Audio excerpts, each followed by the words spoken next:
cidade. Luiz Felipe Nunes vai trazer as atualizações sobre a dengue, a situação que vai piorando no estado de São Paulo. Agora são 17 mortos pela doença só em 2024, em menos de 2 meses. Um ano muito mais complicado do que os últimos, né, Luiz? Bom dia. Bom dia, Lupato. Bom dia, Sabino. Bom dia toda a nossa audiência. Essas 17 mortes no estado de São Paulo em 13 cidades, sendo a maior parte com uma morte cada, por exemplo, a capital paulista, Guarulhos, Bebedouro, e com 2 mortes as cidades de Pindamonhangaba, Tatuapé, Pederneiras e também Marília. Somando todos os casos no estado de São Paulo em 2024, de acordo com a Secretaria Estadual de Saúde, são 75.568, além das mortes e casos em investigação, porque tem 57 mortes que estão nesse estágio e pode ser que esse número aumente hoje em 17, mas pode ser que chegue num número muito maior, porque a Secretaria ainda precisa da confirmação de que as pessoas que morreram de fato por dengue, para aí sim colocar nesse triste número que a gente já tem nos 2 primeiros meses em 2024. Além também, eu falei que são 75 mil casos registrados, os suspeitos são 42.554. Então esse número pode ser muito maior. É algo que a gente já falava nos últimos anos sobre a Covid, esse termo da subnotificação, de que a gente muito possivelmente tem menos casos registrados do que os casos que de fato existem, e a Secretaria se preocupa com isso porque depende desses números de maneira correta para que faça o combate certo.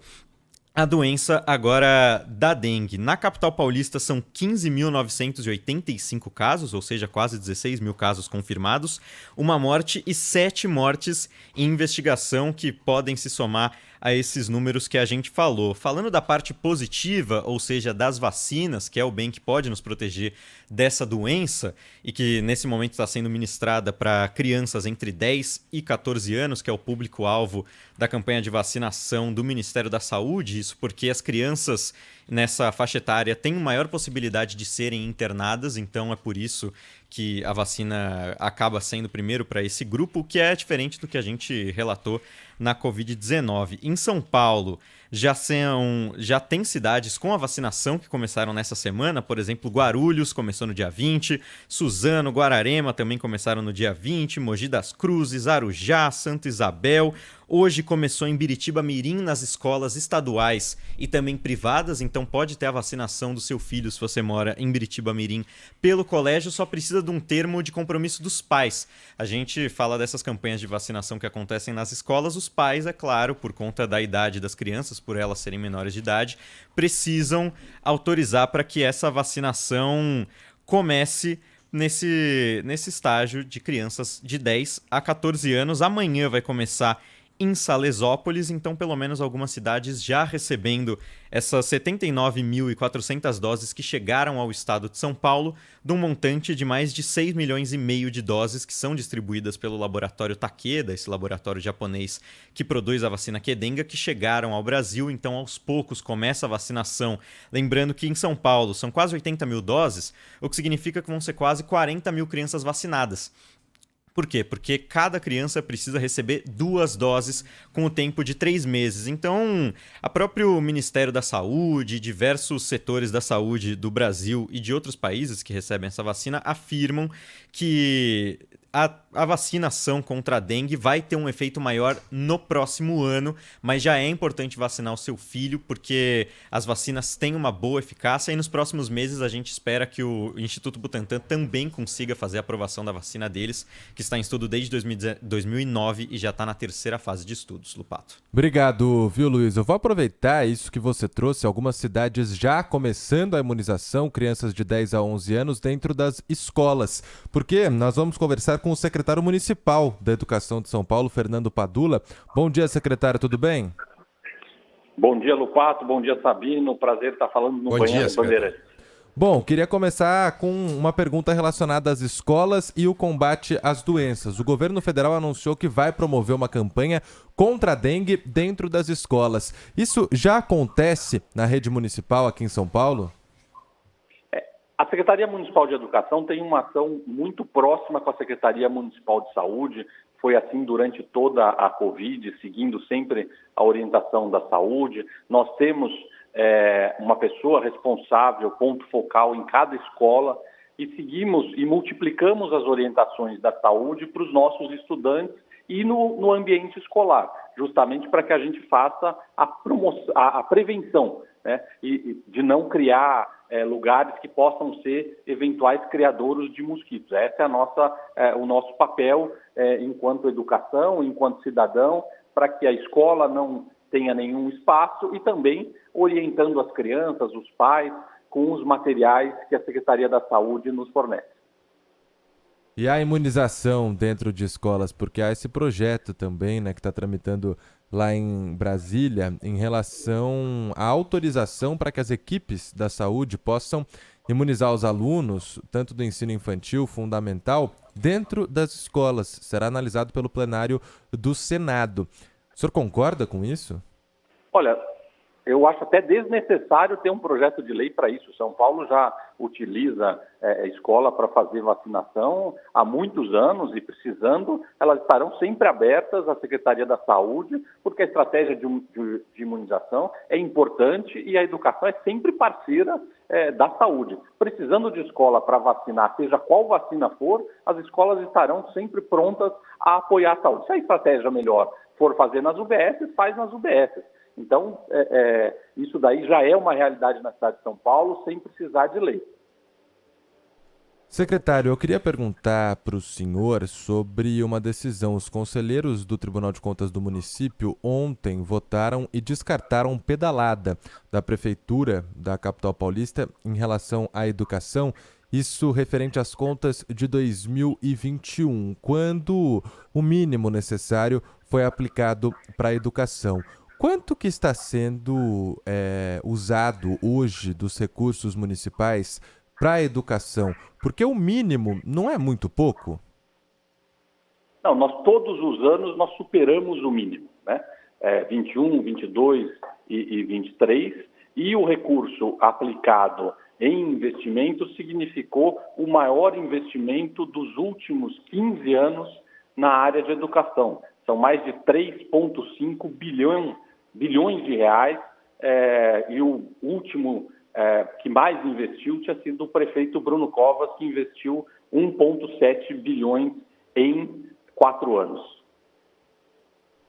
E para o orçamento desse ano, tem espaço para novas escolas municipais? Porque o governador do estado, Tarcísio de Freitas, o senhor até disse agora, né, que as duas secretarias de educação, estado e município, trabalham juntas.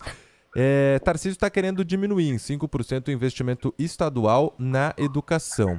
E aí também há essa proposta que já está em vigor, inclusive, da municipalização de escolas estaduais, ou seja, a prefeitura vai passar a administrar novas unidades que antes não estavam ali no planejamento. Tem dinheiro para investir, para manter a manutenção correta dessas escolas que se transformarão em escolas municipais? Então, vamos só separar as duas questões. Quanto às escolas novas, nós já entregamos 20 unidades, o prefeito Ricardo Nunes, e vamos entregar até o final desse ano mais 25. Então, serão 45 unidades novas que serão inauguradas na cidade de São Paulo. Além disso, né, e falando em aplicação de recursos, o Plano Municipal de Educação fixa em 33%. Todos os anos nós ultrapassamos 33%.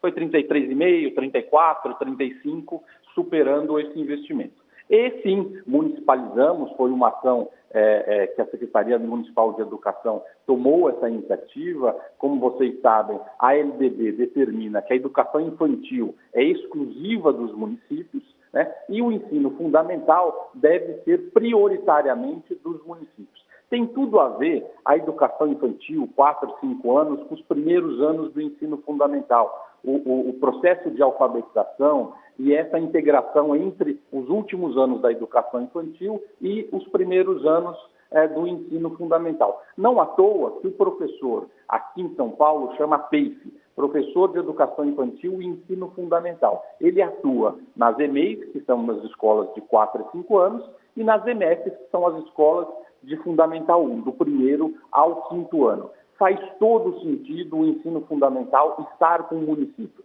Esse é um movimento que começou lá em 1996, a municipalização avançou muito no Brasil inteiro e a cidade de São Paulo, pela primeira vez, está municipalizando escolas do ensino fundamental. Pedagógica e educacionalmente faz todo sentido essas escolas virem para o município.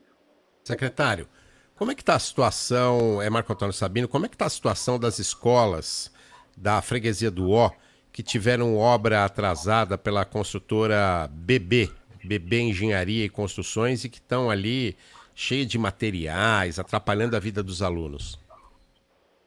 Olha, Sabino, precisa ver o caso pontual. Nós temos hoje 457 escolas que a obra já está concluída e 832 escolas com reforma em andamento. Reforma em escola, só lembrando, né, a Secretaria da Educação, ela identifica quais são as escolas que precisam ser reformadas e passa para a Secretaria de Obras, que tem o corpo técnico para fazer isso, e a companhia SP Obras que executa. Eles fazem a vistoria, licitam e fiscalizam as obras. Eu queria lembrar, como secretário de Educação, que obra em escola tem uma dinâmica própria. Você precisa organizar com cada escola uma dinâmica. A diretora pode liberar uma sala, 2 salas, você não pode liberar todas as salas ao mesmo tempo, e isso às vezes alonga também o período de obra. Para quê? Para que a gente garanta a nossa principal compromisso, que é garantir a aula para os estudantes. Nós já tivemos que ficar o período de pandemia com aulas sem aula presencial, e nós não podemos mais ficar com esse período. E ir administrando essas obras enquanto a escola tem que garantir o direito para a aula. E problemas que aconteçam, a SP Obra atua para montar, advertir e sancionar as empresas que ela contrata para fazer as obras a pedido e identificadas pela Secretaria Municipal de Educação. Existem escolas hoje, escolas municipais, que estão interditadas ou fechadas por condições precárias? Não, a gente pode ter alguma escola que está em obra e está em outro lugar que a gente alugou para fazer essa atividade. Então, não está ali naquela escola se tinha essa necessidade. Porque daí a Defesa Civil faz a interdição e nós, então, fazemos a alocação de um espaço que fica funcionando a nova escola provisoriamente até que se conclui e faça a desinterdição da escola. Além disso, eu queria lembrar que a Secretaria passa recursos para as escolas, que é o PTRF, que é o dinheiro que vai direto para a escola. Foram 560 milhões no ano passado para a escola poder fazer com autonomia, identificar as principais manutenções, pequenas reformas que ela possa fazer. Temos equipes do Cuidando da Escola, que são pedreiros, carpinteiros, encanadores, eletricistas, que apoiam a escola compra o material, compra o equipamento e essas equipes fazem a instalação, e aquelas reformas que são de maior porte, aí sim, como eu falei anteriormente, a gente identifica, encaminha para a CIURB SP Obras, eles fazem a vistoria, licitam, contratam a obra e fazem o gerenciamento dessa obra. Então, são as duas estratégias. Uma, dinheiro direto na escola, PTRF, lei municipal, programa de transferência de recursos financeiros. 90% a mais de recursos se comparado a 2020. E o cuidando da escola, das equipes de pedreiro, encanador, eletricista, apoiando as escolas. E quando precisa de licitação, encaminhamos para a CIURB, SP Obras, que tem a expertise, o conhecimento e profissionais técnicos, servidores municipais qualificados de engenharia e arquitetura. Secretário, não é raro a gente receber aqui no nosso WhatsApp da Rádio Bandeirantes reclamações de ouvintes. Sabino até fala, a gente sempre pontua isso aqui, que os ouvintes também têm olhar de repórter. E não é tão raro a gente receber algumas imagens de escolas públicas, não só municipais, num geral. E essa semana eu estava acompanhando uma sessão de forma remota da Câmara dos Vereadores aqui de São Paulo e um dos vereadores mostrou ali algumas fotos de algumas escolas que ele tinha visitado, que a condição não era nada boa. E, inclusive, eu recebi agora um pedido que foi protocolado lá na Câmara, acabaram de me encaminhar, para uma CPI das obras na educação. Tem alguma forma do cidadão, da pessoa que está frequentando uma dessas escolas, que manda o filho para lá, fazer uma reclamação direto para a secretaria, como que vocês conseguem, dentro da pasta, organizar isso e solucionar o problema do cidadão o mais rápido possível? Bom, em primeiro lugar, vamos contextualizar, né? Para sair do pontual e entrar no que é a cidade de São Paulo e a Secretaria Municipal de Educação. Nós temos 4.000 unidades educacionais e, como eu falei e expliquei anteriormente, nós criamos as condições de todas as unidades educacionais terem recursos na ponta e condições de fazerem a sua manutenção. É importante, vou pedir a vocês, a você, ao Sabino, que passem os casos que chegam aí, para que a gente possa também ir atrás. Informaremos também quanto essa escola tem de recursos na conta do PTRF, ela tem também o grupo de manutenção, pode ser que a licitação já esteja em andamento ou a obra esteja em execução, e não tem nenhum problema, né, de querer fazer alguma CPI, pode fazer, é ótimo, nós vamos poder mostrar que pela primeira vez na história todas as escolas municipais em 4 anos passarão por reforma. Mas, voltando, é importante que a gente reforce isso. Quer dizer, existe, de uma forma inédita, muito recurso para as escolas poderem fazer as suas manutenções. Estão sendo feitas e contratadas intervenções, reformas para as unidades escolares.